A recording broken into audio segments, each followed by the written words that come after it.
Welcome to The Explainer. Today, we're unpacking the incredible technological leap of the iPhone, the massive patent wars it triggered, and the really complex legal processes behind it all.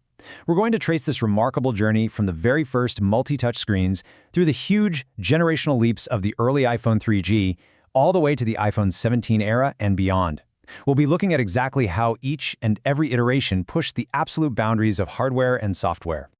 Okay, let's jump right into our roadmap for today. We'll be covering 1. The multi-touch revolution, 2. Defining the iPhone interface, 3. The smartphone patent wars, 4. How patents are challenged, 5. Evolving the touchscreen, and finally, 6. The future iPhone lineup. Let's dive in. Part 1. The multi-touch revolution from stylus to fingers. To really deeply understand the incredibly capable phone sitting in your hand right now, we first have to look back at how we moved away from those clunky, frustrating screens of the past. Before the iPhone was even a whisper of a rumor, University of Delaware academics John Elias and Wayne Westerman founded Fingerworks back in 1998. They were developing some seriously advanced multi-touch technology, while Apple's crucial 2005 acquisition of Fingerworks essentially set the stage for a massive touchscreen revolution. By late 2006, competitors like LG were just announcing the Prada, which was the first capacitive touchscreen phone, but just 1 month later, in early 2007, Apple dropped a complete bombshell that would permanently change the trajectory of consumer electronics. Think about the stark contrast between the old world and the new here.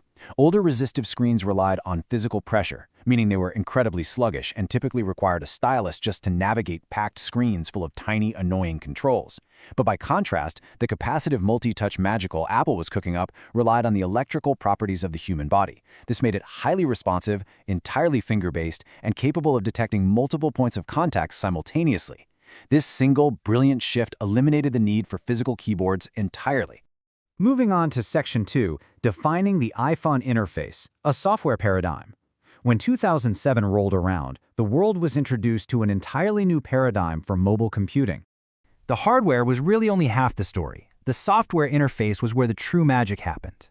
Back in 2007, Steve Jobs had this legendary Macworld quote that reveals exactly how Apple viewed this hardware.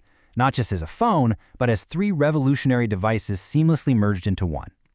Jobs heavily criticized existing smartphones for being totally cluttered with permanent plastic buttons that only serve single functions. By utilizing a software-defined interface, Apple maximized the usable screen area, presenting controls only when you actually needed them. Apple didn't just change the physical hardware.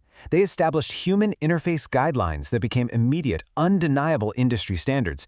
Things we take totally for granted today, like swiping to scroll, pinching to zoom in on a map or a photo, and inertial scrolling where the page glides to a natural stop, were absolutely groundbreaking at the time. Even the virtual keyboard, which was initially highly controversial, proved surprisingly usable thanks to intelligent autocorrection. These intuitive gestures created a fluid, natural experience that required almost zero instruction to master. So, what was the ultimate commercial impact of these innovations? A staggering 90 million. That's 90 million iPhones sold within just the first 3 years of release.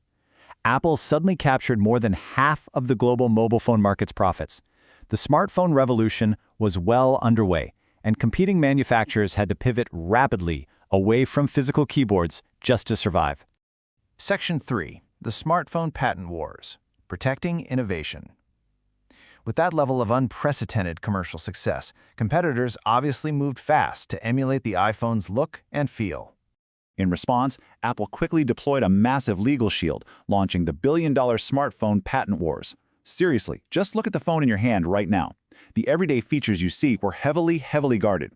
Apple secured massive design patents, specifically the D618-677 patent covering a black rectangular face with rounded corners, the D593087 covering a raised rim, and the D604305 covering that iconic grid of 16 colorful icons on a black screen.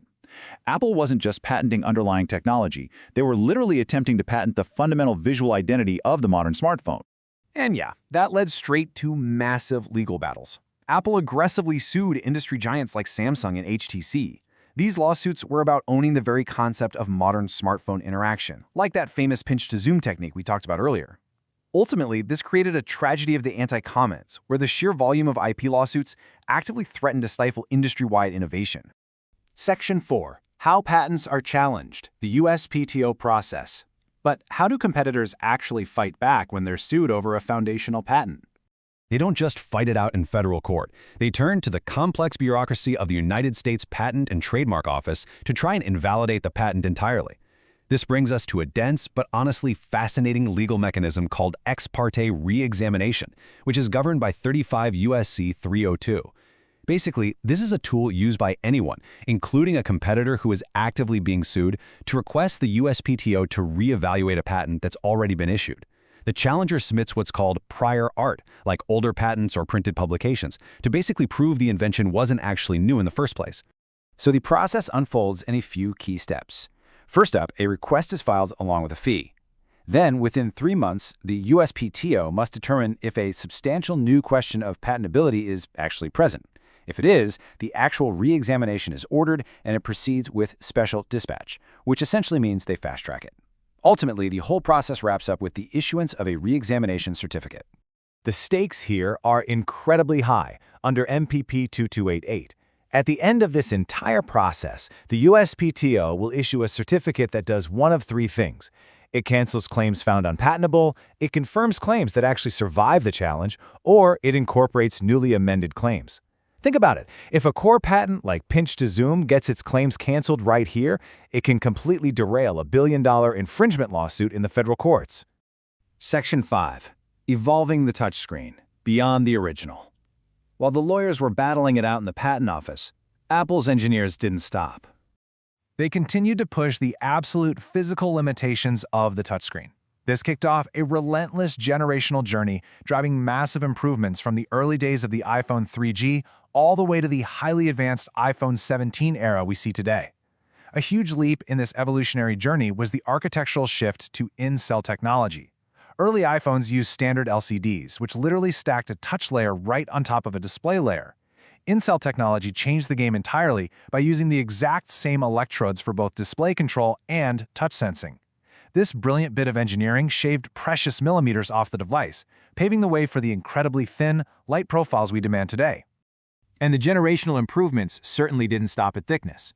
With the iPhone 6s back in 2015, Apple introduced 3D Touch, adding pressure sensitivity that allowed for entirely new contextual menus, depending on how hard you actually pressed the screen.